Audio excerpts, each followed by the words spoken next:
All right. Hey, everybody. Welcome to today's webinar. I'm going to take a few seconds while I know everybody's logging in just to stall for a second here. First of all, I'm going to give a quick update to those of you with the Verizon, Yahoo, AOL email addresses.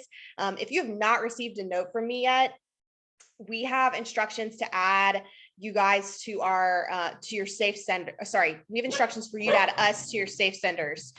So send me a note if you haven't gotten those instructions yet and you haven't been getting our emails. So that's first. Second, we have Caitlin with us today to discuss native plants. Hey, Caitlin. I always love this class, so I'm really excited for this. And before we let her dive in, I just have a few notes to go over. So for those of you who attend these classes regularly, as always, just bear with me. This is a Zoom webinar. So for those of you who are new to this format, we can't actually see you or hear you like we could in a Zoom meeting. So if you have questions during the class, you'll tap that Q&A button, type those questions in, and I'll be giving them to Caitlin during the class as much as possible.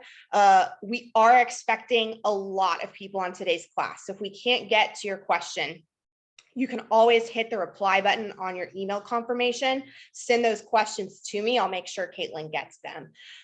If we can't get you, sorry, that's my dog. We are recording today's class. So for anybody who wants to follow up after, if you have to leave early, we'll be sending that out tomorrow, along with a list of the plants Caitlin discusses today. With that, a quick introduction of Caitlin. She works in our perennials department at our Merrifield store. I'm going to go ahead and hand it over to her since my dog is barking so I can mute myself. Thanks, Caitlin. So good afternoon. My name's Caitlin, and I'm going to introduce a ton of spring emphasized native perennials to you today. I will mention that some of these are straight species, which means that they're going to be as organic and close to the native wild species as possible. And then I'll also be introducing you to some nativars. So these are same genus, same species. I like to stay away from the hybridized versions because I'm not sure how much manipulation goes into the plant.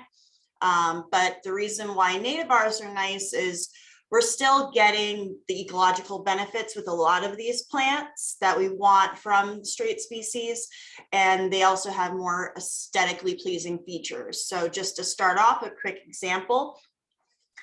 This is Aquilegia canadensis, or your wild red columbines. So she's just starting to show a bud here, but really pretty. I love the delicate foliage. They have sweet flowers. They also come, so this is the straight species. Nativar is little lantern. So this one right here is a little further along with its blooms. It is a shorter variety. So this is a really nice plant where you're still getting the same benefits. It's still deer resistant.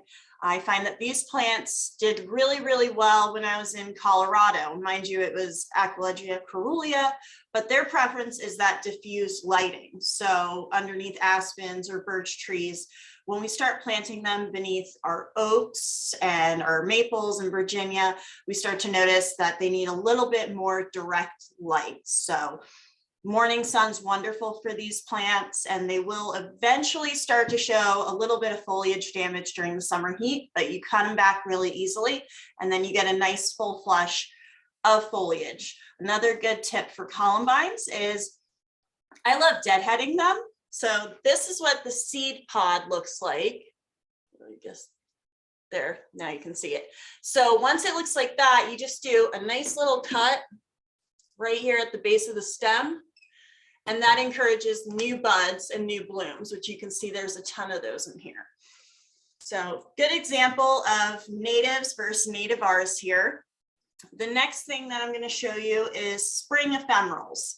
So it's already April. It's gone really, really fast. And some of my favorite native plants are ephemerals. So ephemerals are plants that show up in spring and then they tend to disappear as it gets warmer. So the first I will introduce you to is Podophyllum pedatum, or May apple. So May apples Love these. They spread like little umbrellas throughout the garden bed. They can occupy a ton of space once they get established. And one of the things I really like about these, and I'll show you so this one's got a bud on it, but this is what the flower looks like. And it's very difficult to see the flower because it hides underneath the foliage. So right here is the bud on those. And why it's called mayapple, its common name, is once it's gone from flower, it'll turn into a fruiting body, which then provides, it's a food source for woodland box turtles.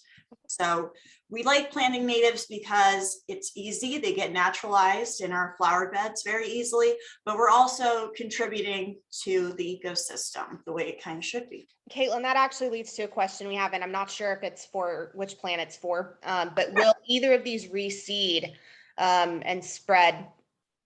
Absolutely. So one of the things with natives is a lot of them will naturalize. Excuse me. So naturalize means that once they're established, they will spread. Some are more aggressive than others. The columbines that I showed you, especially the straight species, will self-seed. And it's really easy to encourage it too. So instead of removing those seed pods, as I showed you, you let them mature. And once they're fully ripe, you can hear the seeds like rattling around in those little pods, and I snip it in half and spread it all over when I want to encourage it. Now, the mayaples, their flower is not very enticing to pollinators unless you have another pollinator plant attracting insects to them.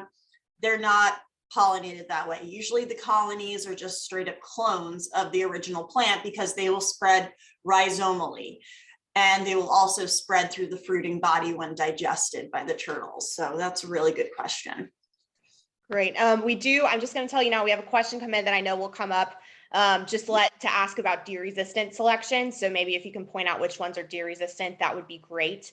And then can you explain quickly, when you're saying they want filtered sunlight, is there like a number of hours that equates to? So for the columbines are going to want like 4 to 6 hours. Okay. If it's 4 hours in the afternoon, that's more than sufficient.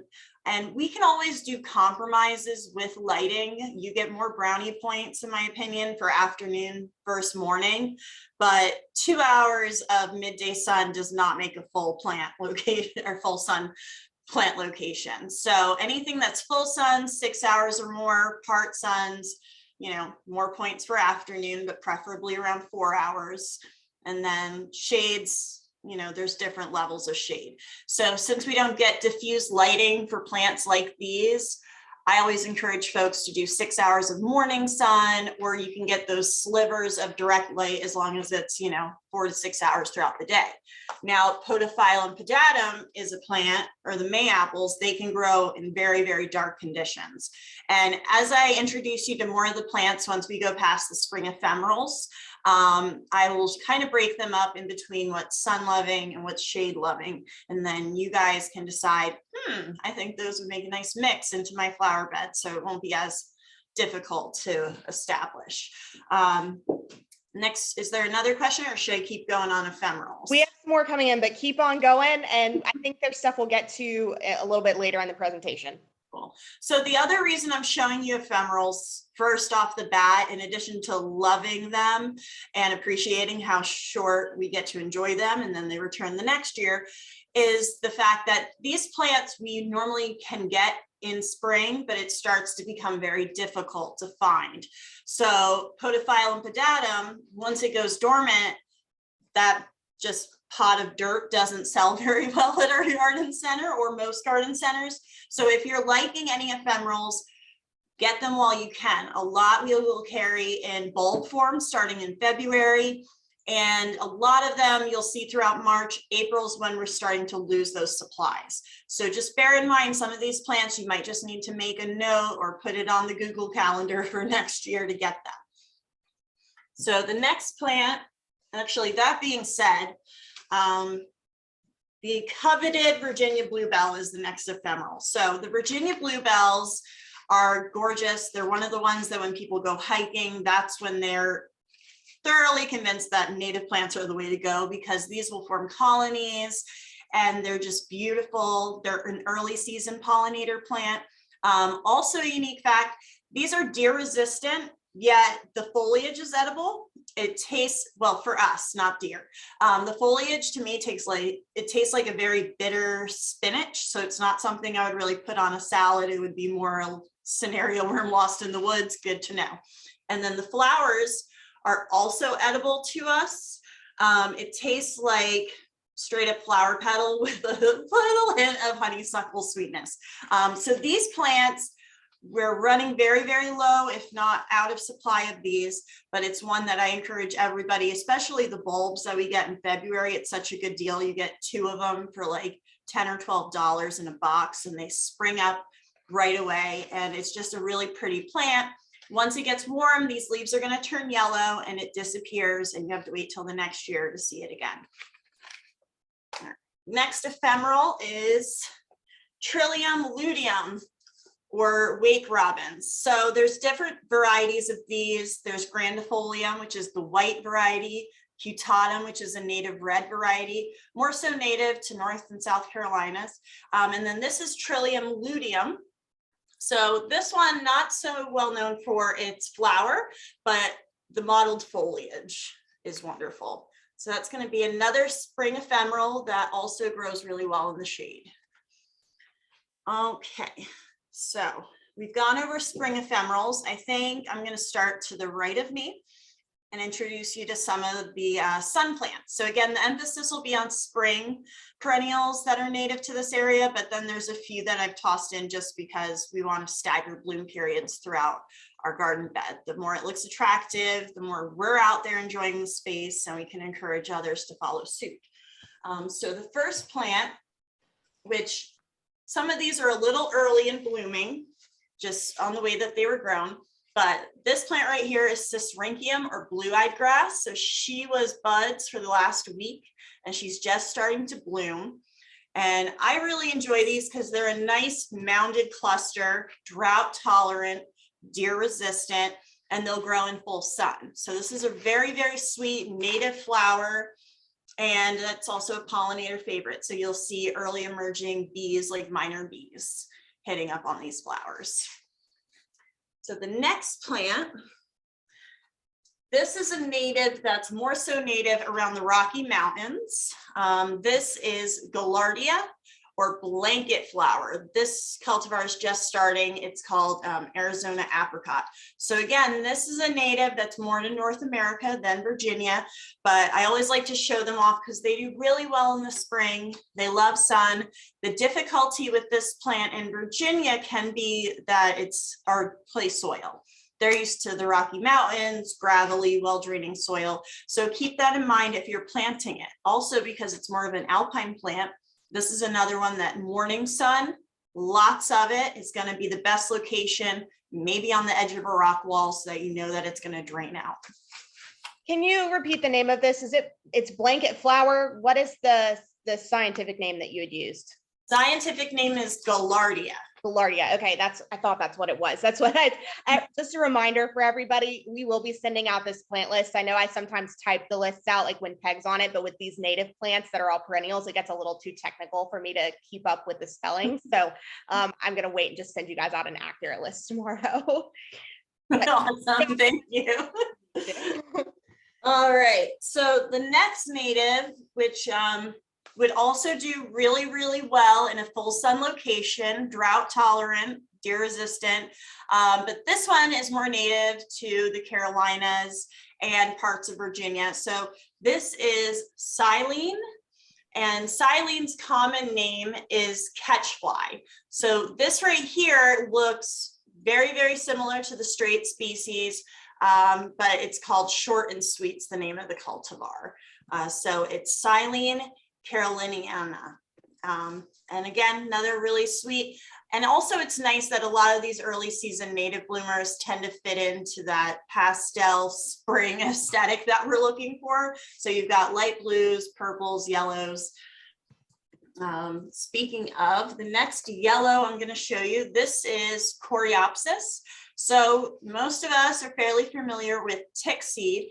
There's Coreopsis is the genus name for tick seeds. Tick seeds are a good source for like finches once they form a seed head and the flowers are done. It's still a food source for birds. So I've brought two varieties with me today. This one is Coreopsis auriculata, or mouse-eared Coreopsis, and it's called that because it's got these smaller leaves, very delicate flowers. It doesn't get very tall, and it's an early bloomer. It's also semi-evergreen. So this is a wonderful native, sunny locations, well draining. And if you're good about deadheading, you'll get weeks, sometimes months out of the blooms. And then this one right here is her cousin.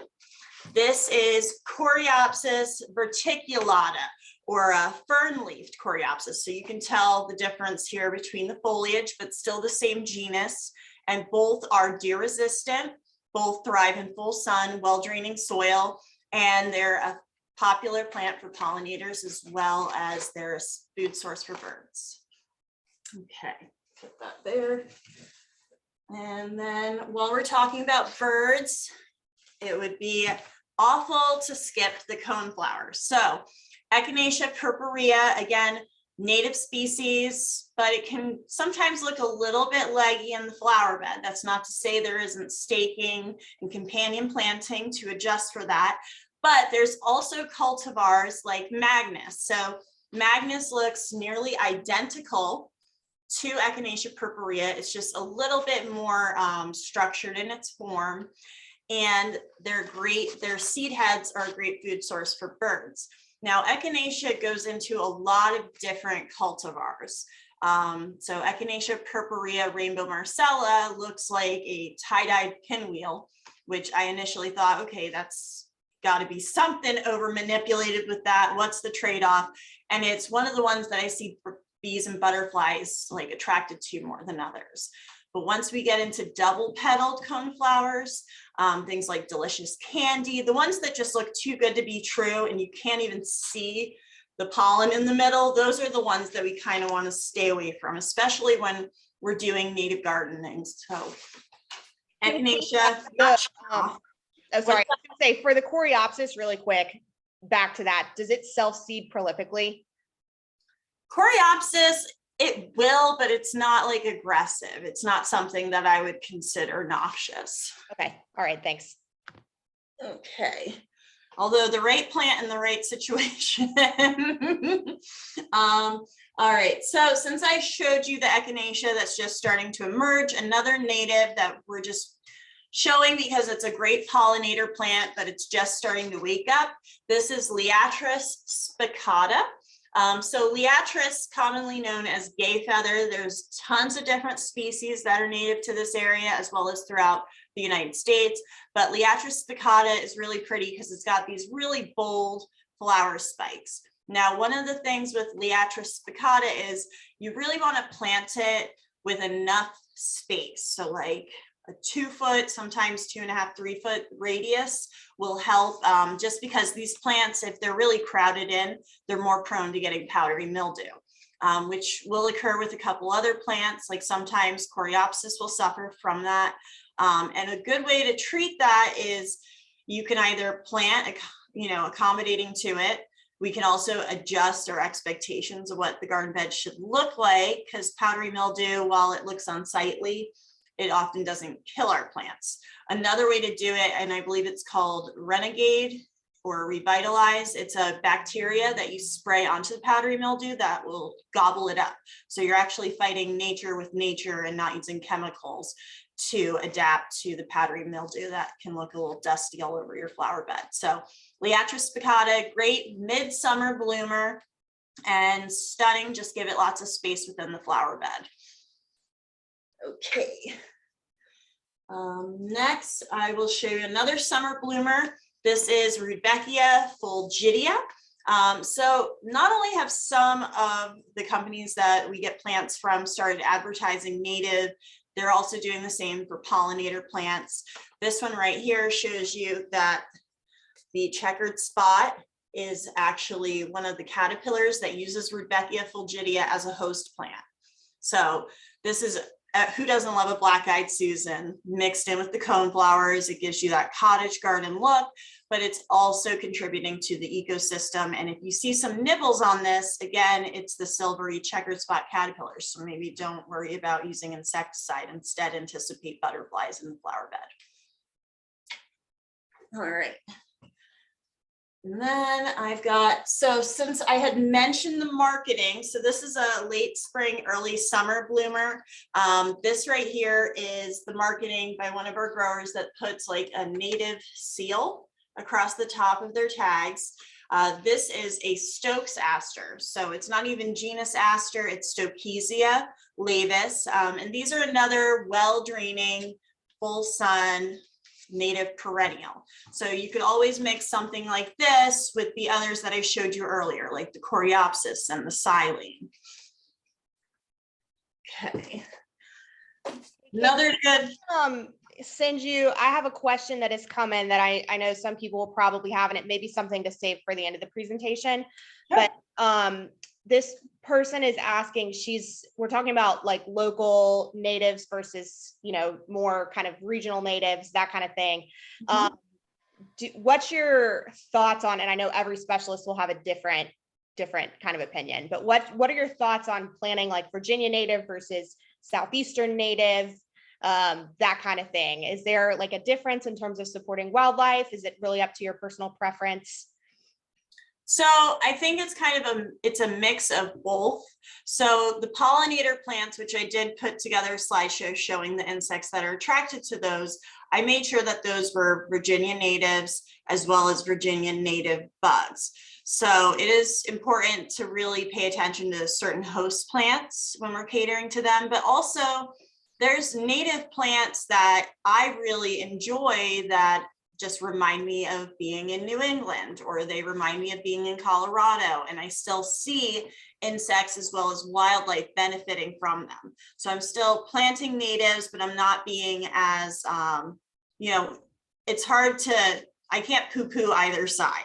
I think if you want to be idealistic and make this beautiful, truly native haven, absolutely, you can't go wrong with that. And then if, for my sake, I like to incorporate plants from other areas that I've lived.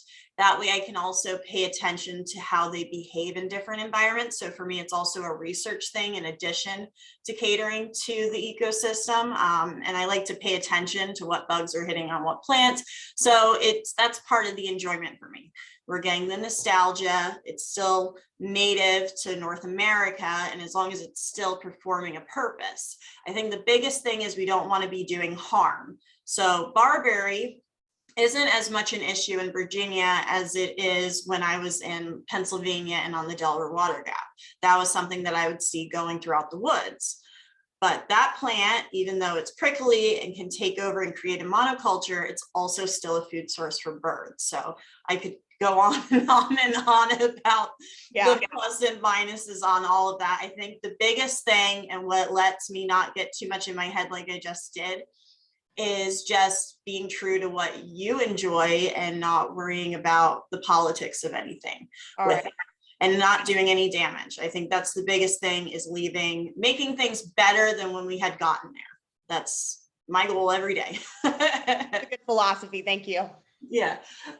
So next I'm going to show you, because I know we're getting tight on time, so I might have to jump to some of the really pretty ones that might be calling your name, especially for spring. So phlox, there are 3 different types of phlox, 3 different species I brought with me today. The first one, it being spring, it would be ridiculous not to mention Phlox subulata, deer-resistant, evergreen, full sun. I don't see too many pollinators on this one, but the big thing is this is what forms those carpets in people's yards. So Phlox subulata is a native to this area, as is Phlox paniculata. So this is another example. This is your tall garden phlox. This is another example of a plant that is a nativar. And what's different about this versus the straight species, which is white and all green, is this one is supposed to be more powdery mildew resistant. I've seen tons of pollinators upon it. And I always love a dark leaf to kind of mix it up in the flower bed, give me some different colors besides just textural changes and interests. So this one's got a really pretty pink flower. It's a 2 to 3 foot tall bloomer in the middle of summer. And again, it's Phlox paniculata as opposed to subulata. So these are both for sun locations. This one you can do a little bit of part sun, but definitely 4 hours. Otherwise, you're going to have to start staking it. Now, phlox, I have heard that people have had it grazed upon. It's not like a deer's favorite food source, but bear that in mind. You can always plant it amongst something that they might avoid, and that'll encourage them to survive. There's also things like Bobex where you can spray the plants to discourage deer in the yard.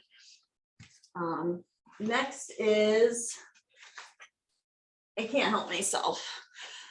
So I know we were talking about the bluebells being edible. This is red sorrel, or rumex is the scientific name. These guys can be a little bit of a challenge in the summer heat, so it's something that I would do in morning sun. I've also had one do really, really well in a very heavy heat. Like I think I'd probably get maybe 4 hours of mine on mine in the morning.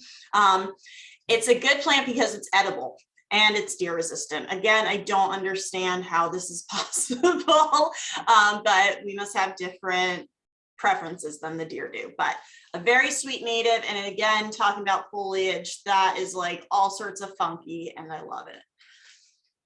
We'll keep her there. Now, this one, oh my gosh, I might buy this one after the presentation. We've become attached. We've been talking. It drove to Fair Oaks with me this morning. So this is Amsonia, or blue star, and I might just shove the blue stars in your face there so you can kind of see the stars. Amsonias, so there's 2 different species that I'm going to mention. This is Montana, which is your eastern blue stars. And then the other I brought with me is your Arkansas blue star, or Amsonia hubertii. So here's her photo again with the marketing. And so they're both native to Virginia. This particular variety is a cultivar called Storm Cloud, but both gorgeous plants. I prefer this one in the spring, but when it turns fall, the yellow foliage on these fern leaves is gorgeous. So Amsonias, if you don't have them, you should get them. Deer resistant, pollinator friendly. Okay, love that. Now, again, we've got natives that are straight species as well as cultivars. So Monarda fistulosa, which I don't have with me today, we'll get them in stock this week. That's wild bergamot. So that's a true native to this area. It's also what the settlers used as tea when they were protesting the taxes from England during colonial times. Also, you can use Monarda Didmia for that. And the foliage is awesome. It's one of my favorites, like a musty mint smell. So these 2 cultivars I have with me of Monarda Didmia. This one is Jacob Klein. So Jacob Klein turns into a beast. He'll get about 4 feet tall, bright red flowers. And then this one, again, Monarda Didmia, is short, about 1.5 to 2 feet, with these really pretty purple flowers, fairly similar to the true fistulosas. So both of these are nice. And I have noticed no discriminating against them for being nativars by hummingbees, birds, or butterflies. And it's not a bad idea to accept these nativars because they bloom at different times throughout the year. So I'll have these blooming, I guess, early summer, where these will be midsummer in my flower bed. And also bloom times will differ not just by heights of the same genus of plants, but by sun. So things in afternoon sun are going to bloom sooner than the morning sun locations. So again, full sun. Now, while they do like well draining, the taller varieties will be thirstier than the short. Bear that in mind as well. So the native R aspect of this sometimes is a little more accommodating. You can still have a bee balm without it being a monster in the flower bed. I have a quick question because I am in Florida, as many people know, and I haven't seen the store in a while. Do all the stores have, I know some of the stores pull out sections of natives, and I know we used to have the plant tags with Plant Nova natives, labeling natives. Do we have those labeled at the store still? So we are labeling them. Right now at my branch, we're still getting out of winter mode because we don't have the nice warm houses, but we're in the process, and Fair Oaks as well as Gainesville, they have theirs well marked. I did a lap this morning and I was great. like, okay. I got to get on the ball. The way that they have everything marked is above the plants, you will see these little flags. So these flags are awesome indicators. And then we also have native sections set up. I know that I've seen it in Fair Oaks as well as Gainesville too. Summer. Yeah. Okay, yeah, I was last up there, I think in October, so I wasn't sure, but that's even improved on the last method I saw. So yes, to the person asking that question, they are labeled at the store. Yes, we've got the labels. And also the section's just awesome because a lot more customers come in looking specifically for natives. And we do have a lot of square footage and a lot of plant material. So the flags help, but also just directing them to those areas is easy for all parties involved. Thanks. And do you know, okay, sorry, one more question about this, maybe back. This question can get a bit technical, so follow up with me if you need to on this. We can get you more specific information. But do you know if the native sign is native to Virginia or the US, or do we have separate tags? Because Plant Nova natives is native to Virginia. So Nova natives they have representatives that come through and they'll put their stickers on it. Yeah, they tag their stuff. So anything with their tag is definitely Virginia. Correct. Yes. So look for that tag if you want Virginia specifically. Otherwise, it could be maybe regional. Yeah, so like I, for instance, have this over the Gaillardias because it's a North American native. That being said, if you're ever not sure, and if you're one of those people that really wants a true Northern Virginia native plant, and that's your goal, then definitely check with either myself or any of the Merrifield personnel so that we're not steering you in the wrong direction. Yeah, absolutely. Anybody at any of our stores in our perennials, shrubs, trees department can help you guys find exactly what you're looking for. So if you're not sure if something's like a Virginia native and you really want it to be like local, check with them. Absolutely. And I love that. Caitlin's at our Merrifield location on Gallows Road. So that's where you can find her. I will be there 6 days a week this time of year. Yep. All right. So next native, this is a spring bloomer. I'm just going to try to expose her flower. So this is Zizia aurea or golden Alexander. So this plant is in the same family as parsley, and it's a food source for swallowtails. It's also considered a Nova native. And Zizias will do really well in full sun, but they require a little bit more moisture. Again, they don't want to be soggy, but if they're growing in part sun, they can be a little bit more drought resistant. So this is a really pretty light flower, but the biggest thing is the ferny foliage, as well as it being a food source for swallowtails, which I had no clue up until last year when I was trying to clean up one of the plants at the garden center and found a swallowtail caterpillar nibbling on it. So again, it's always important to manage our expectations. If our natives are getting nibbled on, chances are that's exactly what we're going for.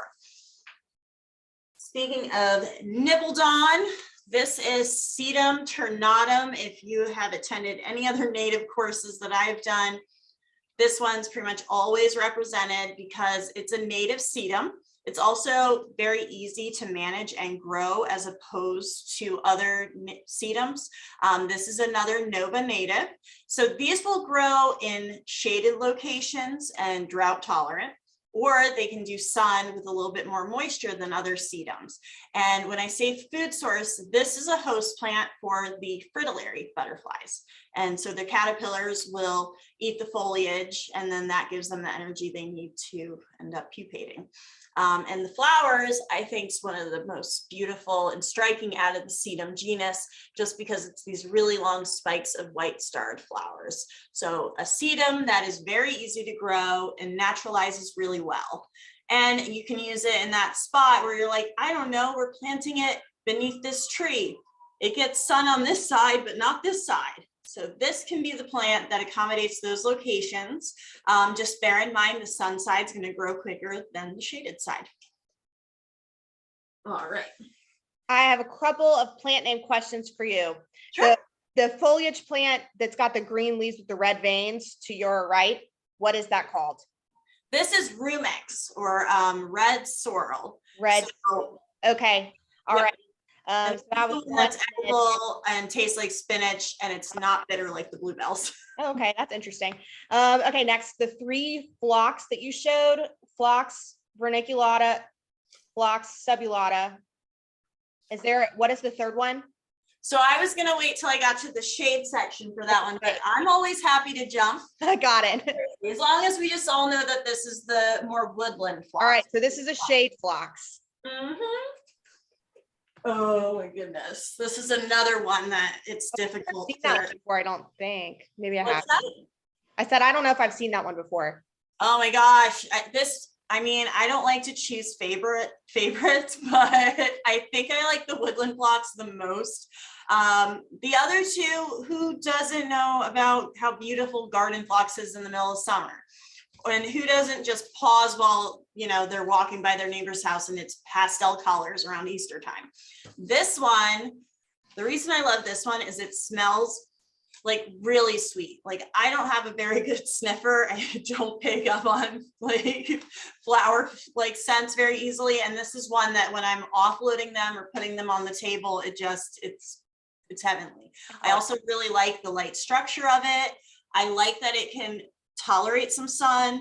It does need a few hours of sun in order to bloom, but I actually have some within the family that's growing beneath roses. So that tells you how this plant can be versatile to multiple locations. Well draining soil. It's also easy to deadhead. So once the blooms are done, you just do a quick whack and reveal this low growing ground cover.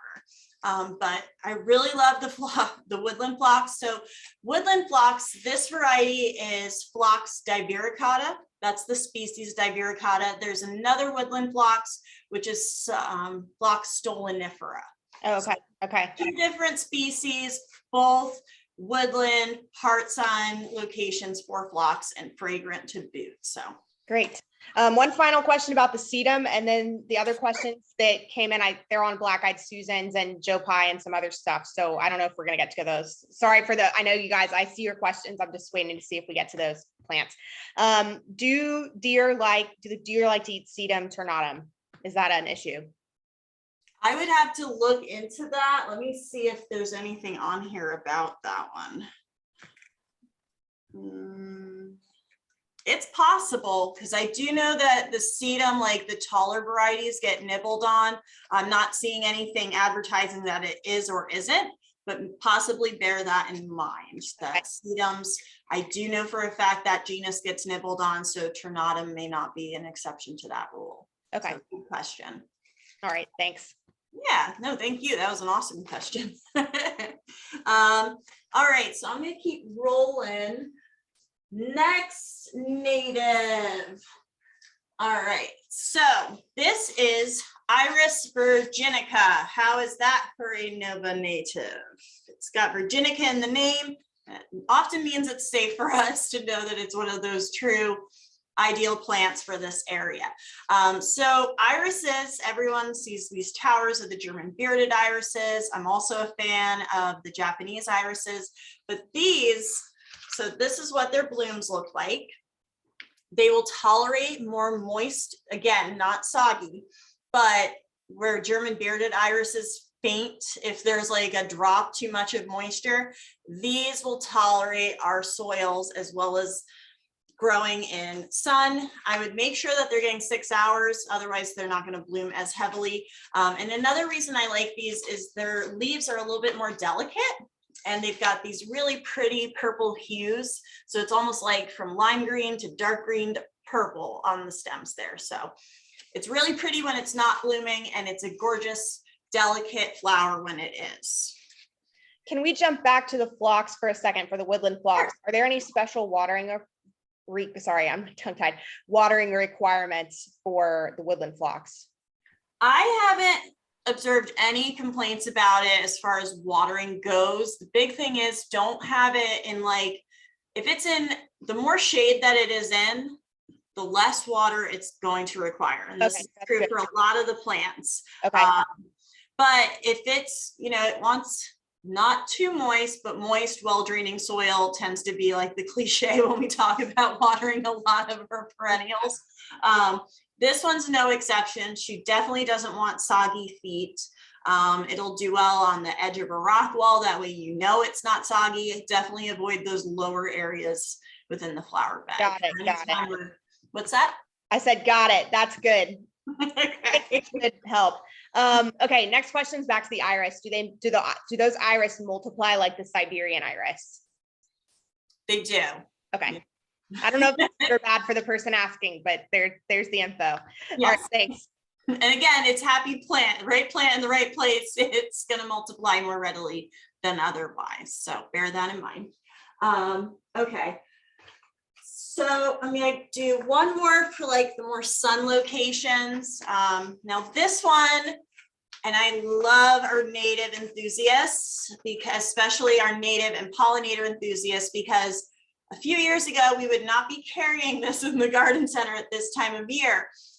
This little emerging plant will turn into the 4-foot-tall swamp milkweed, or Asclepias Incarnata. So all of the Asclepias are host plants to monarch butterflies, and folks are just ready and raring to go, especially on days like today where it's 80 degrees. It's time to get the trowels out, get the compost ready to throw out, and some new plants to put into the flower bed.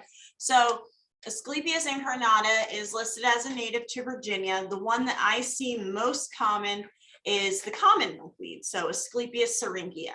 So you could plant either or. The one that I would think is a little further south of us and to more well-draining soil locations would be Asclepias tuberosa, which is the orange butterfly weed. So food for thought with your milkweeds. And again, another kind of, you have to have it, especially if you've got kids or you're a kid at heart like me and just want to watch caterpillars gobbling on all your plants. Like, love that one. That being said, let's see. We'll start veering more into the shade side. And the swamp milkweed, obviously swamp milkweed, it can tolerate more moist conditions, definitely 6 hours of sun. Now, Lobelia Cardinalis, who I have right here, this is going to be a summer bloomer. This is a great plant for hummingbirds. It blooms in the summer when the hummingbirds are actually in our location. It is a native plant. There's another native lobelia called Lobelia syphilitica. Now these guys, let's see, North American native plant, they get about 3 to 4 feet tall. There are shorter cultivars. I haven't seen any like hit or misses from animals. I know this one, if it's in more shade, it will require more staking. So bear that in mind. They normally grow on like the edge of a stream side. So they're not in the stream, but they're at a moist location that's well draining, and they're getting that sliver of sun in between the tree lines. So again, it's a part sun plant. The more sun, the less staking you're going to have to do, but you're also going to have to keep up with the watering. So this is a good plant if you are not sure about if you're watering enough or not watering enough. It will forgive you. It's a good indicator plant because it's tall, so you'll start to see it doing this with its leaves, sometimes the stalks when it's about to bloom. Don't do that when it's about to bloom, because then you might affect the buds. We don't want to torture them that much. But when the leaves start doing this flat action, kind of falling down, that's when you know it's time to water that flower bed. And they will perk back up. Just don't abuse them too much when they're in bud. Another shade plant that's native is Asarum canadensis, or wild ginger. So we carry Asarum splendens, which is like the Asian ginger, and it's mottled. We also will carry Asarum europum, which is the European variety, which has more of a swirled leaf right here where it splits. And then this variety is the one that's native to our area. I will emphasize that neither of the three is edible ginger. So don't be making ginger ale with any of these, okay? This one right here, will naturalize really, really well. And interesting with them, they have flowers that are super low beneath the velvety foliage, and they're pollinated by ants because they will bloom sometimes so early that you might not have other insects out attracted to these. So nature found a way, and this is a plant that's pollinated by ants. And we've got, I know a lot of folks have called Merrifield in the past looking for this. This is Geranium maculatum. So this is the geranium that when you're out hiking, you will see it growing in the woods. We haven't carried it for very long. You won't see it very often because it does tend to kind of it's not a full ephemeral, but you'll lose a lot of leaves. There won't be much to it in the middle of summer. But if you are trying to do a true Nova native plant, something native to Northern Virginia, Geranium maculatum, we have them and they're adorable. And it's something that if you have that wooded spot where it doesn't have to be this super groomed or manicured part of the yard, you want it to look like what it actually is, a woodland location. This is a great plant for that. Okay, oh my goodness, we're at 45, so I'm gonna jump to a couple more here. This one, I mean, it's not this, I'm buying this one. This is Jacob's Ladder or Polymonium reptins. So there are other varieties of polymoniums. There's carulias, there's also hybridized versions that have yellow variegation in the foliage, which is, I mean, the leaves look like a fern, but then in the spring it gets these gorgeous flowers. I will mention that these plants can be a little finicky in the flower bed, which is the other reason like I have to have it. I got to experiment with it. So next time I can give you full feedback on this one. I grew it in Colorado. It was wonderful. This is native to northeastern United States. I believe it's Virginia, but don't quote me on that one. But this is a straight species as opposed to some of the cultivars. And I think out of all the ones and the different varieties we've gotten at the garden center, the straight species is just, she's the winner out of the whole crew. So Polymonium reptins, it may be, it's not the easiest plant to get established, but it's well worth the fight as far as I'm thinking. So this is a great plant. It's a pollinator plant, and it just screams spring with these really pretty light purpley blue flowers. Who else? Oh my goodness. So Dicentra eczema. So that's like your fringe-leafed bleeding hearts. So we're all familiar with the traditional bleeding hearts, beautiful, delicate.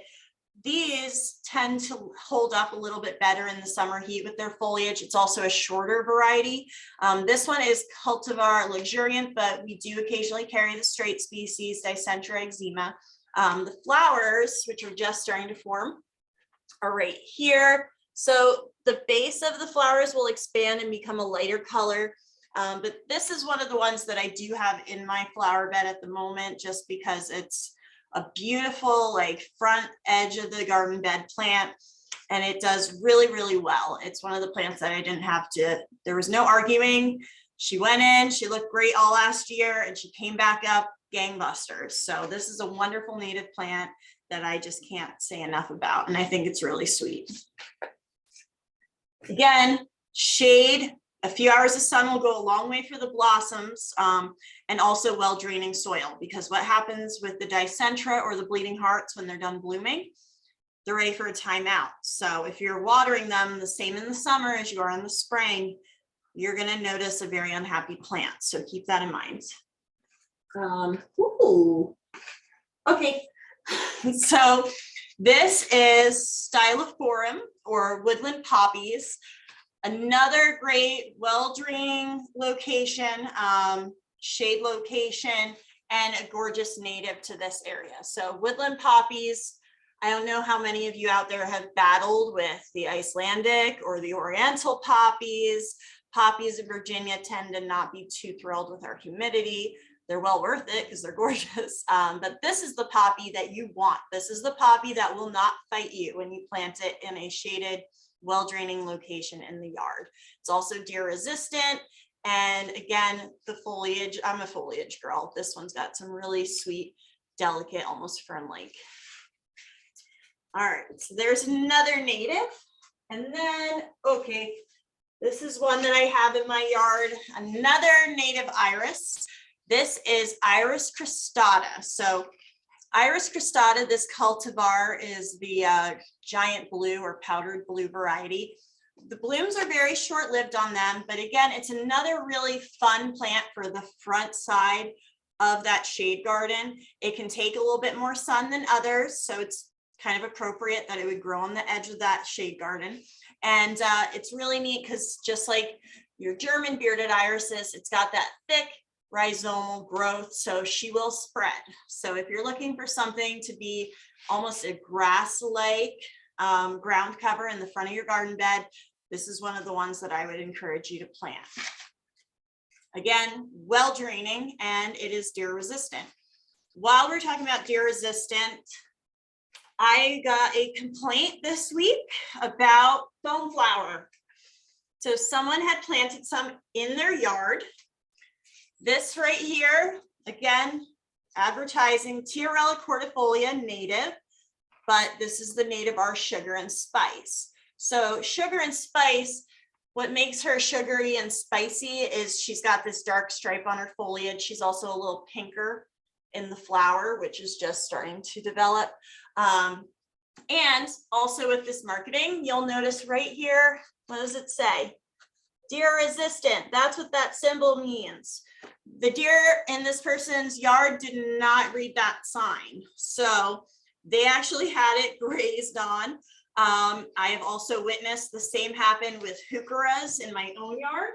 So here is Heuchera. I believe this is Micrantha, Palace purple. So this is more a north, like Midwest Heuchera or coral bell. And then Heuchera villosa is native to our area. This is Autumn Bride. That's her cultivar. So all three of these are deer resistant plants that in spring, when the deer are emerging from hibernation and there aren't other food sources, they will make an exception to the rule, ignore all of the marketing, and they will nibble on these. It's not going to kill your plant. If it does, you might need to like get in touch with your local deer and check them, because that's not right. But normally what they'll do is they just graze on the new fresh growth. And once other plants start to arrive that are more palatable, they will leave the Heucheras and Tiarellas alone. And this is true for a lot of the deer resistant stuff. So coral bells, foam flowers, deer resistant, but there are exceptions if you have a ravenous population in the area and there are limited food sources. That being said, I think I still have extra plants, and there's just reason to do another seminar at some point. Yeah, well, let's get scheduled for another one, maybe for summer. Oh man. All right. Well, we have some time. Do you want to take some questions, or do you have a few more plants to go through? We can do some questions. All righty. Yeah, a lot of the other plants that I've saved are a little bit more dormant right now, so I'll brag about them later when they're showing off. Sounds good. We can do that. All right, I'm going to jump to the top. Thank you guys who were asking about Joe Pye and BlackEyed Susan. I'm going to get to those right now. We have someone who planted a native garden last year. They're having trouble figuring out which are coming back among the weeds. So is it too early to be seeing milkweed, Joe Pye, and BlackEyed Susan, or like buttonbush? Like, is there no hope for their plants if they're not seeing them, or is it just too early? It's too early. A lot of these plants were grown in, I don't want to say hot houses, because if it was that warm, they wouldn't acclimate well, just being brought to the garden center and then put in your yard. But they are produced in a little bit more warmer climate, so it simulates spring sooner than it would in your yard.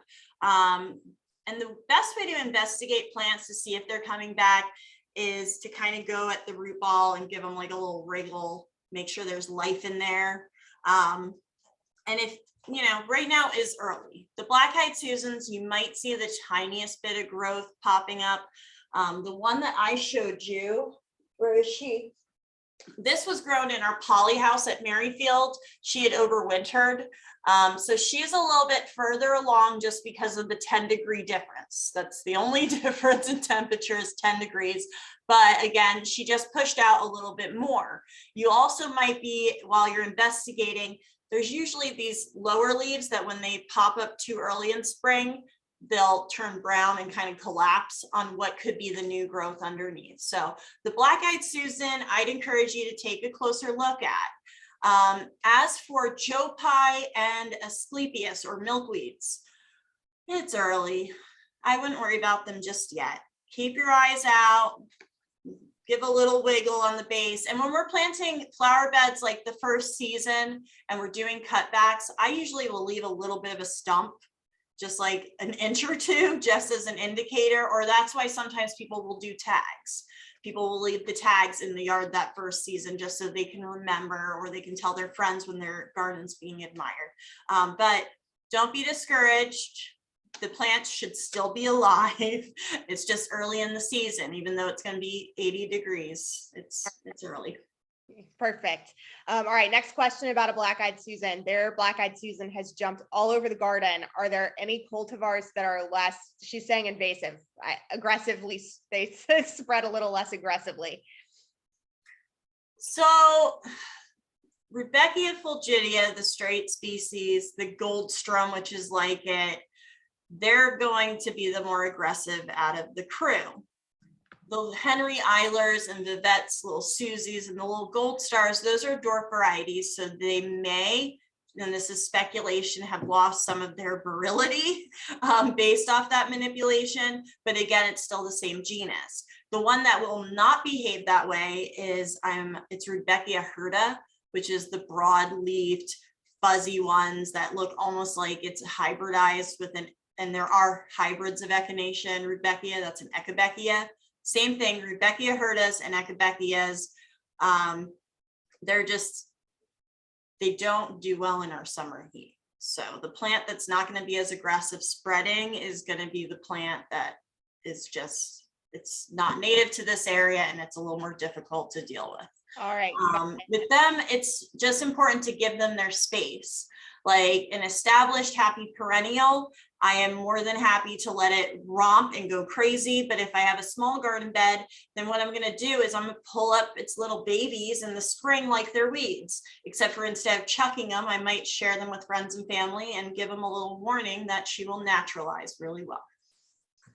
That's a good idea. All right, next question is about Gora. Okay.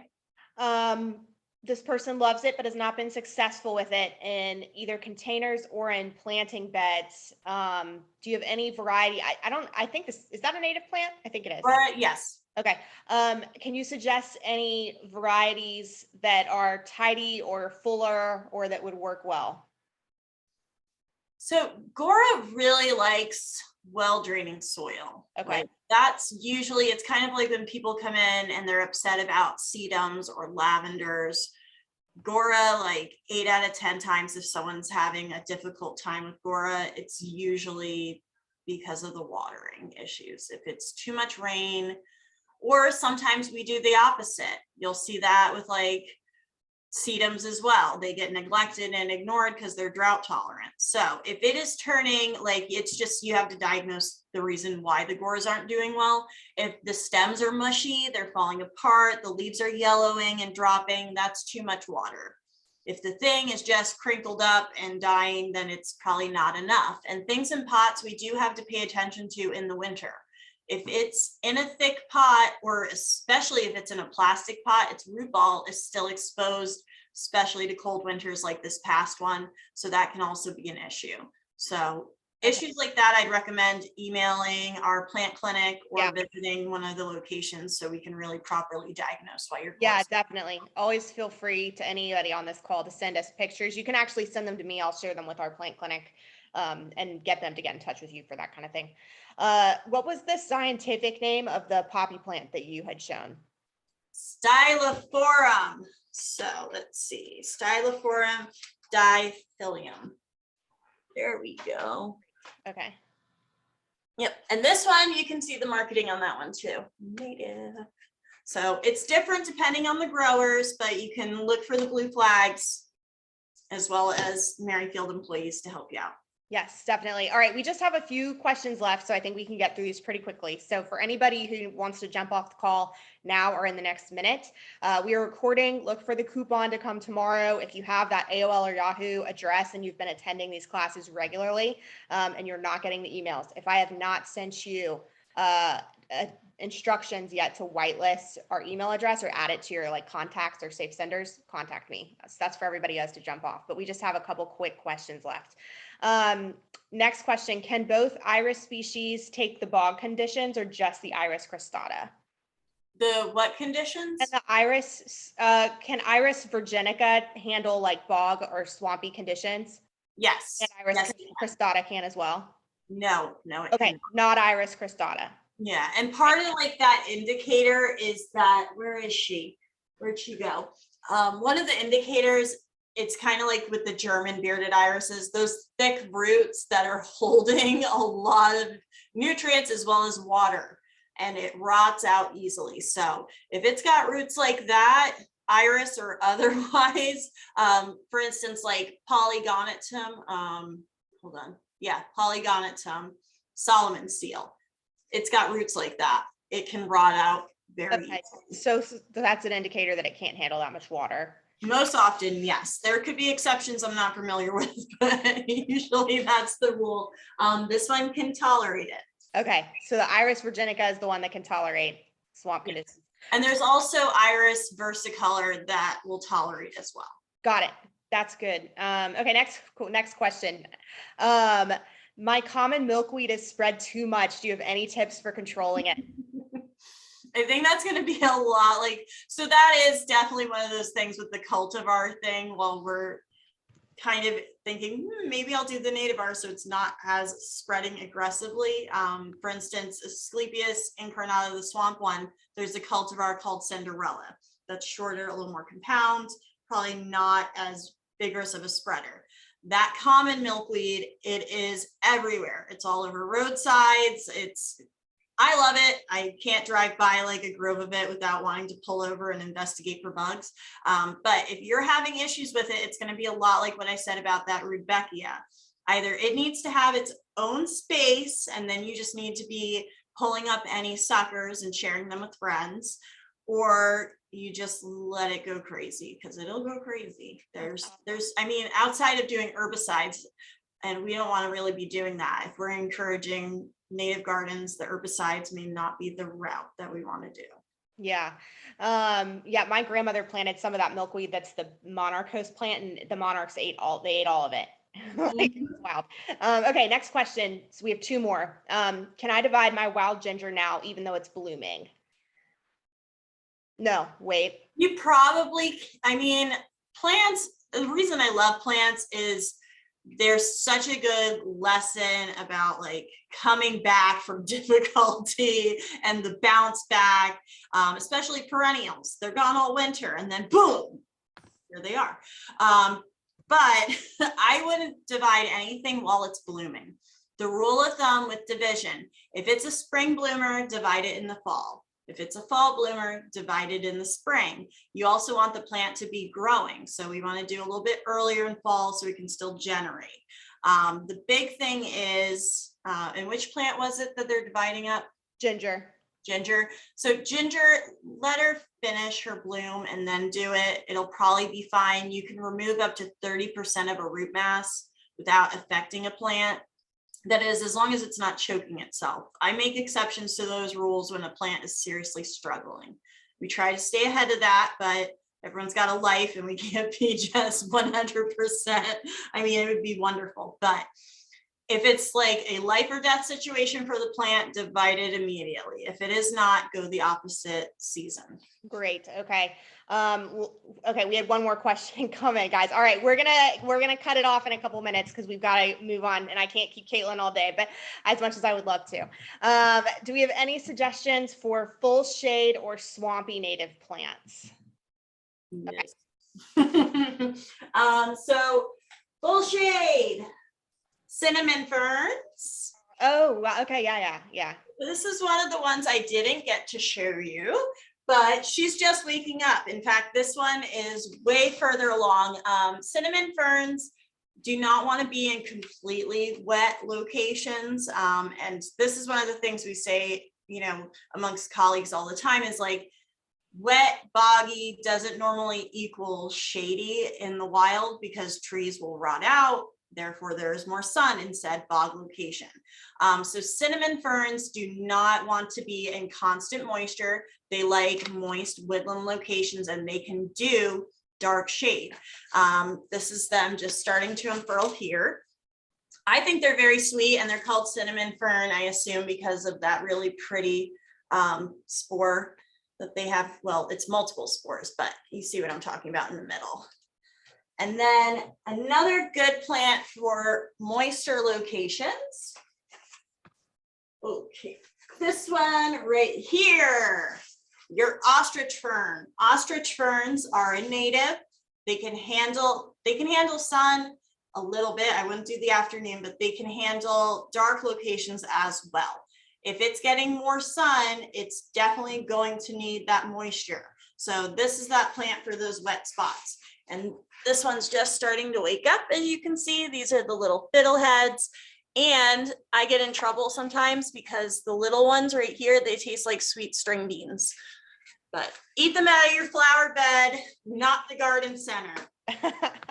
I had no idea. All right, last question now. And this sounds like a question David Yost gets a lot. This person found wild blue violet in the woods of their backyard. Should she let it go crazy? That's a native, right? Okay. Yes.